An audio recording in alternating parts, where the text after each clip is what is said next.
Hi, I'm Wayne, and this is Comics and Gaming Magazine, and I am here with Kevin Vlaming of Konami, and we're going to be talking about the Metal Gear Solid HD collection on the Vita.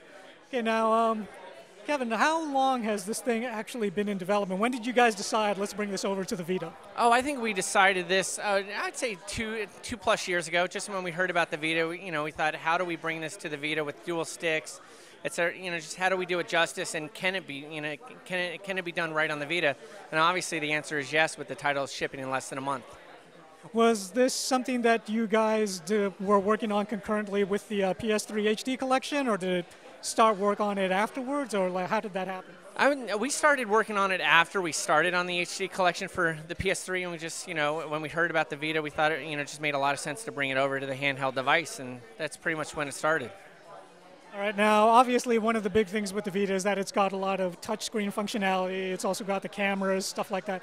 Are you guys using any of that additional functionality in the Vita version of the HD collection?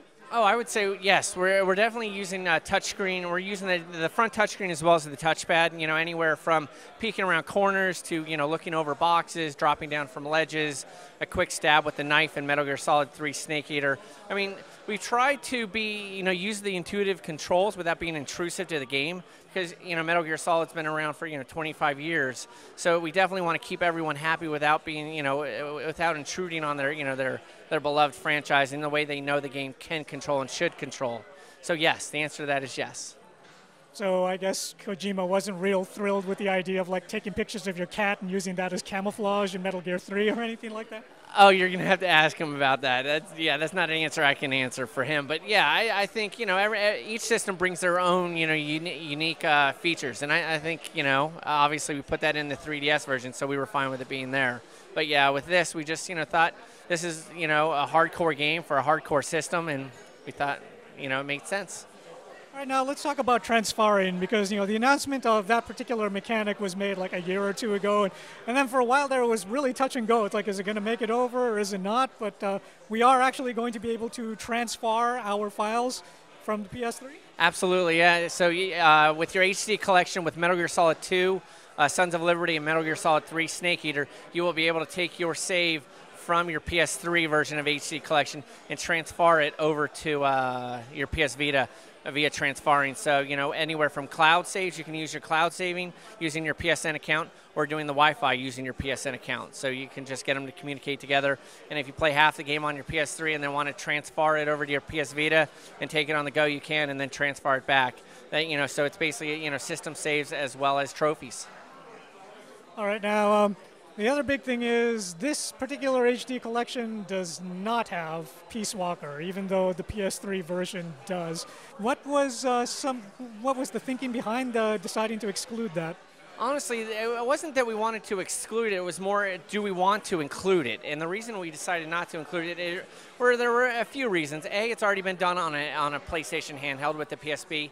But more importantly, we just really wanted to focus on Metal Gear Solid 2 Sons of Liberty and Metal Gear Solid 3 Snake Eater. Just, with the new, intuitive touchscreen controls and the touchpad, we just didn't want to take away from those, bring in a game that's already been done on a Sony handheld and bringing it over to here. So we just thought, let's focus on 2 and 3, bring, the nostalgia back with Metal Gear 1, Metal Gear 2, and, the VR missions, and really focus on those instead of bringing something, that's already been done on a handheld, Sony handheld before, bringing that over to the Vita.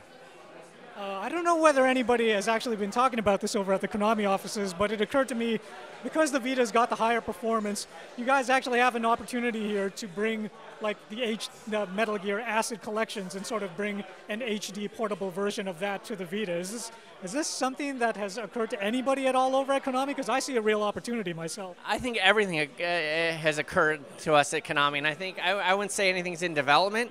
But we're definitely listening. We're always listening. Obviously we brought this, over to the Vita, and we're just, we're listening. We're always listening. So what's the price point that we're looking at for this if you want to buy the physical copy or download it? So the download, we're still working on that right now, but as far as the physical copy, we're looking at $39.99. So, and we're looking at launching in June. Then you heard it here at C&G Magazine. That's the Metal Gear Solid HD collection coming to the Vita.